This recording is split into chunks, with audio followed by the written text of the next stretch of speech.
발표를 준비하겠습니다.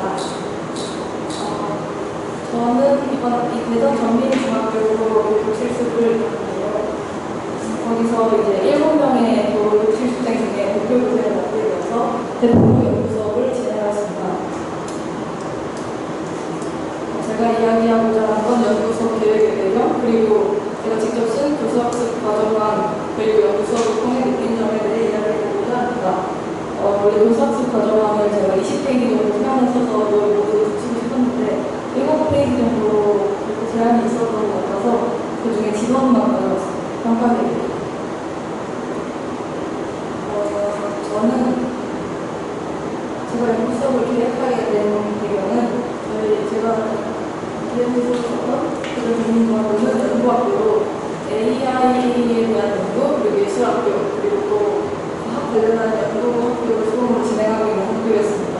그래서 연구학교라고 해서 특별하게 행사만 진행하는 것이 아니라 실제로 선생님들도 연구학교 배경을 따라 미술 수업 같은 경우도 함부로 주제를 정하는 것이 아니라 연구학교에 따라서 이렇게 주제를 정해서 항상 교수 선생님이 수업을 맡으셨어요. 그래서 저도 그것에 맞게 어떻게 수업을 할 수 있을까라는 고민을 해봤습니다. 그래서 저는 이런 경험을 통해서 연구학교의 취지를 담아 미술교과인 만큼 예술적인 부분을 살려서 학생들이 직접 표현하고 소통할 수 있는 경험을 활동에서 구성하고자 했으며, 그리고 또 AI나 융합을 응용하는 만큼 또 에듀테크를 활용하여서 연구 수업을 진행하고자 계획하였습니다. 저는 연구 수업 주제를 총 3차시로 진행하였는데요.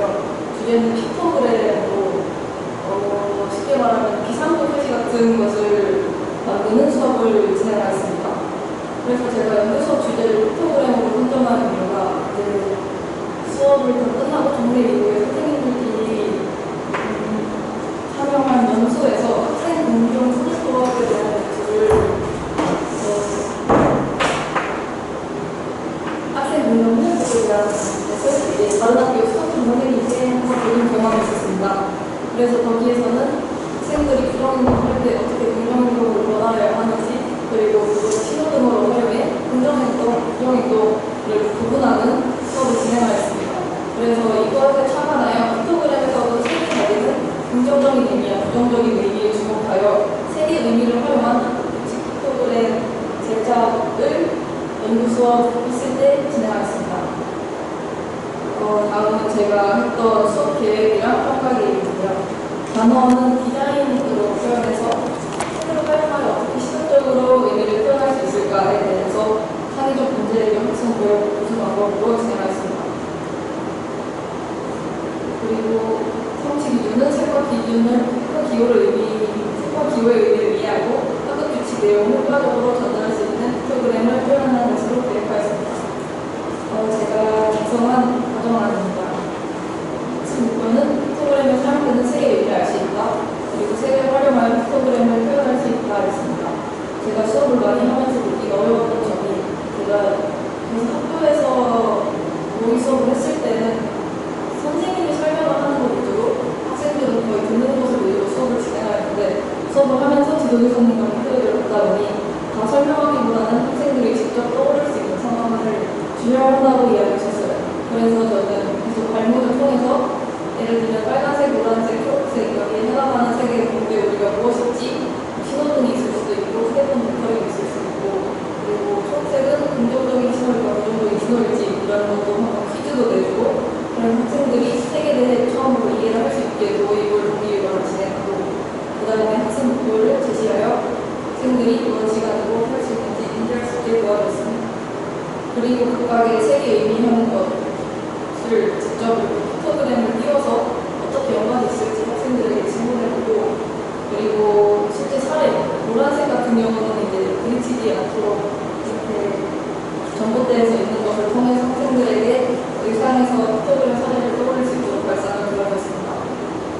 그리고 고등활동을 2차시 수업으로 진행하였습니다. 그래서 이제 모둠으로 픽토그램을 구성하는 수업을 2차시에 진행하였고, 총 빨간색, 노란색, 초록색 픽토그램을 긍정, 그리고 주의,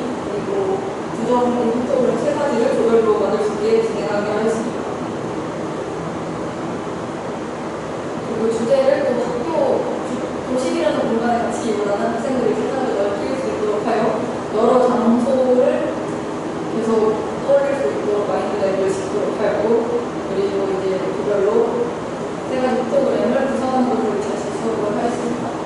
프로젝트를 사용했던 것이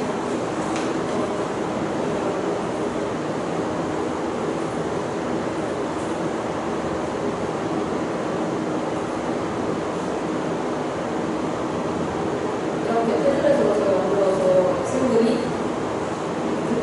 프로그램에 갈 수 있도록 하였으며, 또 다른 웹테크로 만든 이것은 테슬렛을 이용해서 학생들이 직접 이것을 프로그램을 만든 장소에 설치해봤으면 좋겠는데 실제로 나가서 할 수 없으니까 제가 이렇게 학교 맵을 이렇게 만들어서 거기서 학생들이 아이콘으로 배치할 수 있도록, 그래서 그리고 배치한 아이콘을 누르면 이 화면으로 돌아와서 어떤 누가 어떻게 프로그램을 구상하는지 볼 수 있도록 하였습니다. 방송과도 퀴즈 형식으로 진행하였습니다. 여기가 사용했던 학교 맵이었고, 이렇게 청색을 누르면 그 조각은 학교에서 어떤 게 필요한 긍정적인 프로그램인가로 넘어갈 수 있도록 진행하였습니다. 그리고 연구적으로 끝나고 학교에서 협의회를 진행하였는데, 제가 여기 활동을 세 가지나 준비했습니다. 선생님들이 이제 끝나지 않을까 걱정을 많이 하셨는데 제 시간에 끝날 수 있어서 그래서 다행이라고 생각하고요. 피드백 받았던 것 중에서는 이제 공부학교의 주제에 얼마나 수업이 잘 나왔다는 것, 그리고 살짝 아쉬운 피드백으로는 모든 활동을 할 때 학생들에게 개개인의 역할을 보여줬으면 조금 더 원활할 수 있을 것 같다는 생각을 이야기를 하셨고, 그리고 친해지거나 그런 데가 레코드 진행되었다고 이야기를 해주셔서 그 학기는 잘 마무리했습니다. 제가 연구 수업을 준비하기 전에는 공개 수업이라는 점 때문에 완성도 높은 결과물을 보여주고 발표 수업을 위주로 해야 하지 않을까라는 부담감을 갖습니다. 그러나 실제로 수업을 기획하고 운영하는 과정에서 학생들이 수업 속에서 어떤 경험을 느끼는지를 보여주는 것이 더 중요하다고 생각을 하게 되었고, 그리고 학생들이 자신만의 규칙으로 표현하는 모습을 보면서 수업의 의미를, 저도 수업을 하면서 수업의 의미를 많이 생각해보고 되게 많이 깨달음을 얻었던 것 같습니다. 그리고 제가 하는 발문마다 학생들이 떠오르는 생각이 다르다 보니까 되게 잘해야겠다는 부담감보다는 그 순간 학생들과 어떻게 제가 교육자로서 가르침을 줄 수 있고 학생들이 이해하는 과정이 되게 중요하다는 걸 깨달았던 것 같습니다. 그래서 저는 이런 연구 수업을 해보고 교육 실습을 통해서 교사는 단순히 지식을 전달하는 사람이 아니라 학생과 함께 대응을 이끌어가는 안내자이나 교사라는 생각을 하게 되었고, 그리고 교사가 된다면 학생들도